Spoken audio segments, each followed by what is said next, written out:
Freelance Pakistan team की जानब से आलमी गाँव के वासियों को बिलखसूस graphic designers, web interactive designers, UI UX designers और मोशन ग्राफिक डिज़ाइनर्स को वेलकम, खुशामदीद और अस्सलाम वालेकुम।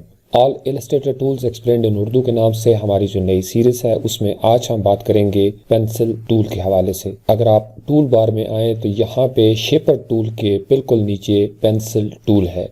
इसका कीबोर्ड शॉर्टकट N है। ये टूल हमने फोटोशॉप में भी देखा था। फोटोशॉप में और इलस्ट्रेटर के पेंसिल टूल में एक बुनियादी फ़र्क ये है कि फोटोशॉप का जो पेंसिल टूल है वो थोड़ा लिमिटेड है, लेकिन इलस्ट्रेटर में चूंकि हम वेक्टर्स पे काम करते हैं लिहाजा यहाँ पे पेंसिल टूल जो है वो बहुत पावरफुल है। इलस्ट्रेटर के जो पुराने वर्जन्स थे उनमें और इन नए वर्जन्स के अंदर पेंसिल टूल के अंदर जो डिफरेंट फीचर्स थे उनके अंदर काफ़ी इम्प्रूवमेंट हो गई है। तो यहाँ से हम इस एरो की के ऊपर क्लिक करके इस टूल बार को, ये जो मिनी टूल बार है, इसको यहाँ से अलग कर लेते हैं और इसको अपने सामने यहाँ पे रख लेते हैं। जैसा कि इससे पहले हमने शेपर टूल का ट्यूटोरियल किया था और मैंने बताया था कि इस मिनी टूल बार के अंदर 4 और टूल भी मौजूद हैं। तो आज हम बात करेंगे पेंसिल टूल के हवाले से। पेंसिल टूल्स के ट्यूटोरियल के बाद जो ट्यूटोरियल होगा उसके अंदर हम इन तीनों टूल्स का तारफ और उनका इस्तेमाल समझने की कोशिश करेंगे। ये सारे के सारे टूल्स जो हैं ये पेंसिल टूल के साथ मिलकर भी काम करते हैं और इनको अलग से भी किसी पाथ के साथ इस्तेमाल किया जा सकता है। जैसे पेंसिल टूल के साथ हम कोई चीज ड्रॉ करेंगे तो उन एंकर्स को स्मूथ करने के लिए हम यहाँ से स्मूथ टूल यूज करते हैं। इसी तरीके से अगर हमने उस पाथ को इरेज करना है, किसी एंकर को इरेज करना है, तो फिर हम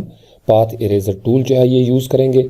इसी तरीके से यहाँ पे है जॉइंट टूल। तो इन तीनों टूल्स को एक ट्यूटोरियल में रखा है और आज हम बात कर रहे हैं पेंसिल टूल के हवाले से, ताकि हमारा जो ट्यूटोरियल है वो ज्यादा लंबा ना हो जाए। तो जो ही हमने टूल बार से पेंसिल टूल को सिलेक्ट किया या अपने कीबोर्ड से N प्रेस किया तो पेंसिल टूल जो है वो एक्टिवेट हो जाएगा। जो ही आपका पेंसिल टूल एक्टिवेट होता है तो फोटोशॉप की तरह यहाँ इसकी कोई कंट्रोल बार हमारे सामने नजर नहीं आती, लेकिन जब हम फोटोशॉप में पेंसिल टूल को यूज करते थे तो फोटोशॉप के अंदर इसका कीबोर्ड शॉर्टकट B है और ये हमें नजर आता है ब्रश टूल के सब पैनल के अंदर दूसरे नंबर पे। यहाँ से जब हम पेंसिल टूल को सिलेक्ट करते थे तो इसकी अपनी एक स्टैंड अलोन ऑप्शन बार जो है वो हमारे सामने ओपन हो जाती थी। तो इसके बारे में अगर आप डिटेल में देखना चाहें तो all Photoshop tools explained in Urdu के नाम से जो हमारी प्ले लिस्ट है उसमें अगर आप जाएं तो उसमें आपको पेंसिल टूल के बारे में एक अलग से ट्यूटोरियल नजर आएगा। तो यहाँ भी ओपेसिटी है, मोड्स हैं, इसी तरीके से स्मूथ हम कर सकते थे। फिर उसके बाद डिफरेंट सेटिंग्स थी इसके अंदर, जबकि इलस्ट्रेटर के अंदर इसकी कोई कंट्रोल बार नहीं है। लेकिन जो ही हम इसके ऊपर ये जो पेंसिल टूल है अगर डबल क्लिक करें या आप अपने कीबोर्ड से एंटर की प्रेस कर दें तो ये पेंसिल टूल ऑप्शंस का एक अलग से पैनल ओपन हो जाएगा। अगर आप एंटर की प्रेस नहीं करते, यहाँ से हम कैंसिल करते हैं और आप इस टूल के ऊपर यहाँ पे डबल क्लिक कर लें या टूल बार में से इस टूल के ऊपर जहाँ पे पेंसिल टूल आपको एक्टिवेट नजर आ रहा है, अगर हम यहाँ से डबल क्लिक करेंगे तो सेम वही जो पैनल है वो ओपन हो जाएगा। अब पेंसिल टूल के इन ऑप्शंस के अंदर और पुराने वर्जन्स के ऑप्शंस के अंदर थोड़ा बहुत फर्क है। जो पुराने वर्जन्स थे उसके अंदर फिडेलिटी का और स्मूथनेस के 2 यहाँ पे आपको स्लाइडर नजर आते थे, लेकिन अब हमें लेटेस्ट वर्जन्स के अंदर एक ही स्लाइडर नजर आता है। इसके एक तरफ लिखा हुआ है स्मूथ और दूसरी तरफ लिखा हुआ है एक्यूरेट। अगर आप चाहते हैं कि पेंसिल टूल के साथ आप बिल्कुल एक्यूरेट आप जो है वो लाइनें लगाएं या बिल्कुल आपने एक्यूरेट अंदाज में किसी चीज़ को ट्रेस करना है तो फिर आप इस स्लाइडर को मूव करके इस तरफ ले जाएंगे। लेकिन अगर आप ये चाहते हैं कि आपका जो पाथ है उसके अंदर स्मूथनेस आए, थोड़ी सी कर्वी उसकी शेप हो, तो फिर आप इसको खींच के यहाँ पे ले जाएंगे। बाय डिफ़ॉल्ट जो है ये यहाँ पे मिड में होता है, सेंटर में। तो ये आपके प्रोजेक्ट की नेचर पे डिपेंड करता है कि आप इसको किस तरीके से यूज़ करना चाहते हैं। और ये बहुत आसान है क्योंकि एक्सेसिबल है। जब आपको ज़रूरत हो आप इस पर डबल क्लिक करें। कभी हमें एक्यूरेट चाहिए होता है, कभी हमें स्मूथ चाहिए होता है, तो आप अकॉर्डिंगली इसको चेंज कर सकते हैं। उसके बाद यहाँ पे देखें तो ये आगे फर्दर 5 इसके ऑप्शंस हैं। पहला ऑप्शन है फिल न्यू पेंसिल स्ट्रोक्स। जो ही हमने पेंसिल के साथ कोई शेप बनानी शुरू की तो अगर हम इसको चेक कर देंगे तो वो साथ के साथ जो हमारा यहाँ पे फिल कलर होगा वो फिल करता चला जाएगा। दूसरा ऑप्शन जो है कीप सिलेक्टेड, यानी मैंने पेंसिल टूल के साथ अगर एक शेप बनाई है और मैं उसके बाद फर्ज कर लें दूसरी कोई शेप बनाता हूं तो वो शेप जो है वो सिलेक्टेड रहेगी, चूंकि मैंने यहाँ से कीप सिलेक्टेड का ऑप्शन जो है वो चेक किया हुआ है। तीसरा ऑप्शन है ऑल्ट की टॉगल्स टू स्मूथ टूल। इसका मतलब ये हुआ कि अगर आप अपने कीबोर्ड से Alt की प्रेस कर लें तो जब तक Alt की प्रेस रहेगी तो आपका ये जो स्मूथ टूल है ये एक्टिवेट हो जाएगा और आप अपने पाथ को स्मूथ कर सकते हैं, थोड़ा नर्म कर सकते हैं, उसके अंदर थोड़ी कर्व पैदा कर सकते हैं। इसी तरीके से चौथा ऑप्शन जो है close paths when ends are within 15 pixels. तो ये उसकी टॉलरेंस का लेवल आप समझ लें कि जब हमने यहाँ से पेंसिल टूल के साथ कोई चीज बनानी शुरू की और जो ही हम उसके करीब आएंगे तो अगर उसकी जो रेंज है वो विद इन 15 पिक्सल्स है तो ऑटोमेटिकली वो जो पाथ होगा वो क्लोज कर देगा। हम यहाँ से इस रेंज को बढ़ा भी सकते हैं और कम भी कर सकते हैं। आप अपने कीबोर्ड से 35 लिखेंगे तो यहाँ पे 35 पिक्सल्स वैल्यू जो है उसके मुताबिक पाथ क्लोज होना शुरू हो जाएगा। तो फिलहाल हम इसको 15 ही रखते हैं।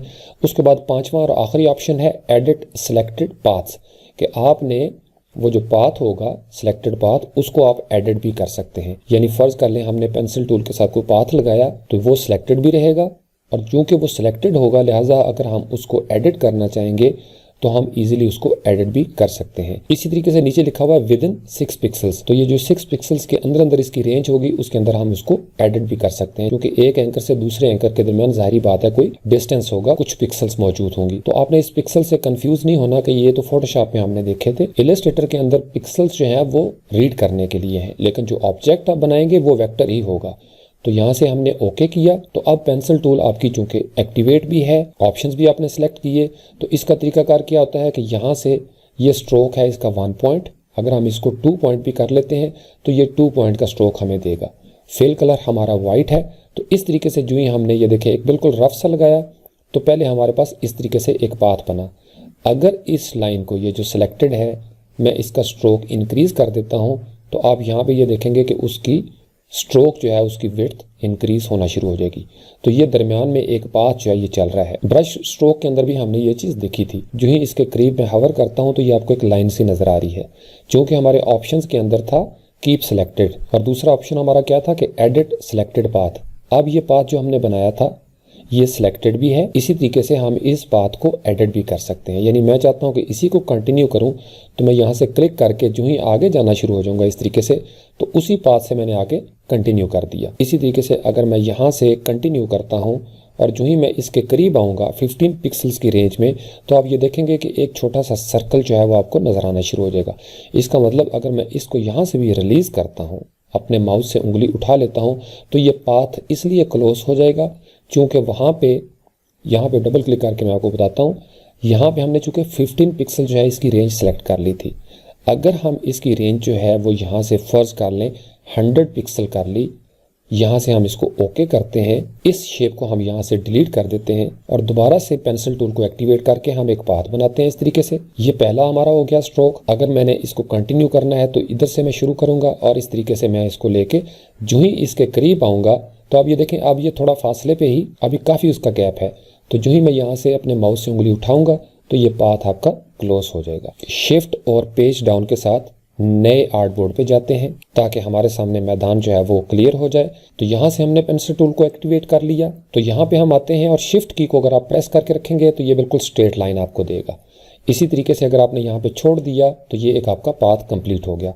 शिफ्ट की को प्रेस करके अगर हम नीचे की तरफ आएंगे तो ये इस तरीके से एक पाथ आपको बिल्कुल स्ट्रेट अंदाज में मिल जाएगा।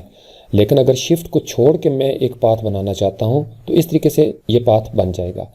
अगर मैं इसको यहाँ से क्लिक करता हूँ और बिल्कुल यहाँ पे मिलाना चाहता हूँ तो ये पाथ आपका इस तरीके से कंप्लीट हो जाएगा। यानी जहाँ पे हमने शिफ्ट की प्रेस की थी तो उसने प्रोपोर्शंस जो थे वो कंस्ट्रेंट किए थे, लेकिन जहाँ पे हमने शिफ्ट के बगैर पेंसिल का स्ट्रोक लगाया था तो वहाँ पे उसकी सिचुएशन जो है वो इस तरीके से बन रही थी।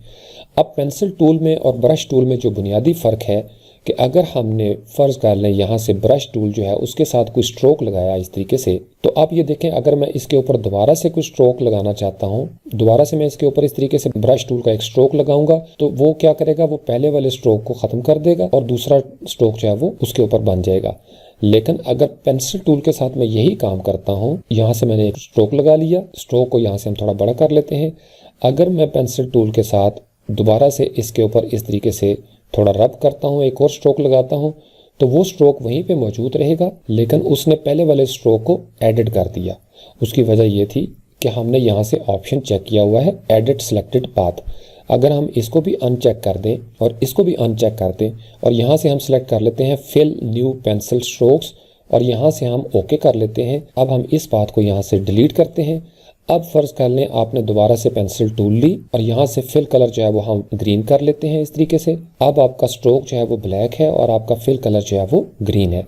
तो जो ही हमने इस तरीके से एक बात बनाया और यहाँ पे आके हम उसको क्लोज कर देते हैं। तो चूंकि हमने वो ऑप्शन चेक किया था कि हमारा जो कलर है वो भी फेल हो जाए, लिहाजा हमें यहाँ पे स्ट्रोक नज़र आ रहा है और स्ट्रोक चूंकि हमने ज़्यादा किया हुआ है, अगर हम यहाँ से इसका स्ट्रोक कम कर दें, इस शेप को आपको पहले सेलेक्ट करना पड़ेगा। अब हम यहाँ से इसका स्ट्रोक जो है वो कम कर लेते हैं। जो ही हम इसका स्ट्रोक कम करेंगे तो आप ये देख सकते हैं कि ये एक लीफ जो है वो इस तरीके से बन जाता है। अगर हम इसको डबल क्लिक करें और इसकी जो फिडेलिटी है उसको स्मूथ साइड पे ले जाएं, बिल्कुल स्मूथ, और यहाँ से हम इसको ओके कर दें और फिर हम यहाँ से कंट्रोल क्लिक करके बाहर आ जाते हैं ताकि हम एक नई शेप बनाएं। अब हमने दोबारा से इसको इस तरीके से मूव किया। अब चूंकि माउस के साथ ये बिल्कुल एक रफ सा बनता है, जो ही मैं इसके करीब आके छोड़ूंगा तो ये आप परफेक्ट अंदाज में एक लीफ जो है वो आपका बन जाएगा। इसी तरीके से आप डिफरेंट शेप्स जो है वो बना सकते हैं। डबल क्लिक किया यहाँ से, आपने फर्ज कर लें यहाँ से रेड कलर ले लिया। अब हम ये चाहते हैं कि बिल्कुल फ्री हैंड अंदाज में माउस के साथ भी मैं एक छोटा सा हार्ट जो है ये बनाना चाहता हूँ। यहाँ पे आके मैं जो इसको छोड़ूंगा तो ये इस तरीके से हार्ट जो है वो बन जाएगा।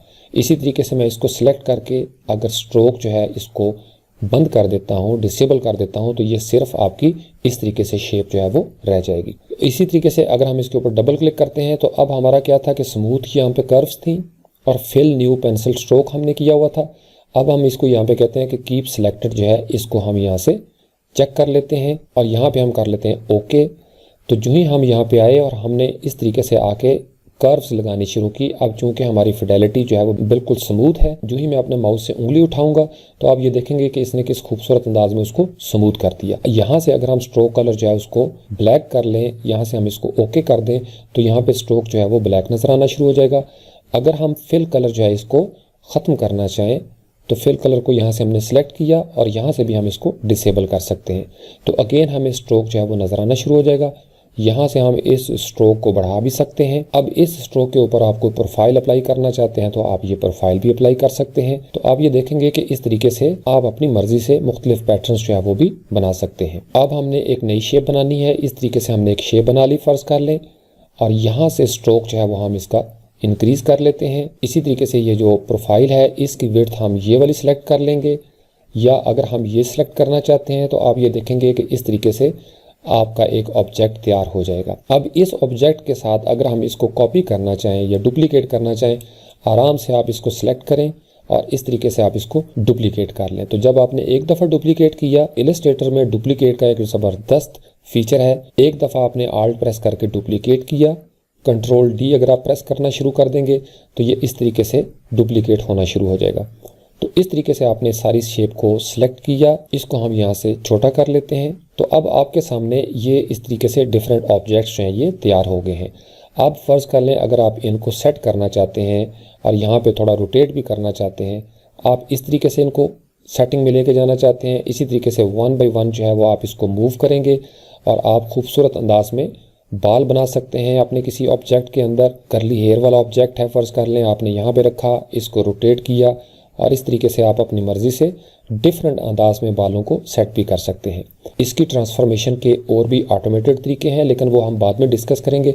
फिलहाल आप सिर्फ पेंसिल टूल के ऊपर फोकस करें कि पेंसिल टूल जो है उसको फ्री हैंड ड्राइंग के लिए आप किस तरीके से यूज़ कर सकते हैं। इसी तरीके से फर्दर जो आप इसको एक्सप्लोर करेंगे तो पेंसिल टूल के डिफरेंट फीचर्स जो हैं वो आपके सामने आना शुरू हो जाएंगे। Thank you very much.